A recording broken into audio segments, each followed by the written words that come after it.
Good morning everyone. आज आपण बघणार आहोत मानसशास्त्र म्हणजे काय. मानसशास्त्र म्हणजे आत्मतत्वासंबंधीचा अभ्यास करणारे शास्त्र होय, असं कुणी म्हटलं आहे तर ॲरिस्टॉटल शास्त्रज्ञांनी. नेक्स्ट आहे मानसशास्त्र म्हणजे मनासंबंधी अभ्यास करणारे शास्त्र होय. मॅकडोनल या शास्त्रज्ञांनी सांगितले की मानसशास्त्र म्हणजे मनासंबंधी अभ्यास करणारे शास्त्र होय. 3 नंबर सिग्मंड फ्राईड. सिग्मंड फ्राईडच्या मते मानसशास्त्र म्हणजे बोधात्मक आणि अवबोधात्मक जाणिवेचा अभ्यास करणारे शास्त्र म्हणजे मानसशास्त्र. नेक्स्ट आहे उंट विल्यम यांनी मानवशास्त्राची डेफिनेशन सांगितली आहे.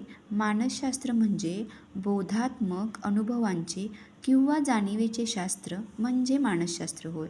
जे.बी. वॅटसन यांच्या मते मानवी वर्तनाचा अभ्यास करणारे शास्त्र म्हणजे मानसशास्त्र.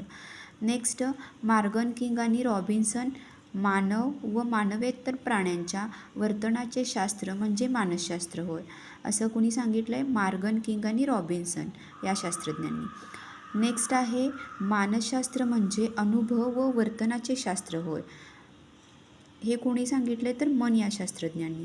नेक्स्ट आहे क्रूज शास्त्रज्ञ यांच्या मते मानसशास्त्र म्हणजे मानवी वर्तन व समायोजन यांचा वैज्ञानिक अभ्यास म्हणजे मानसशास्त्र होय.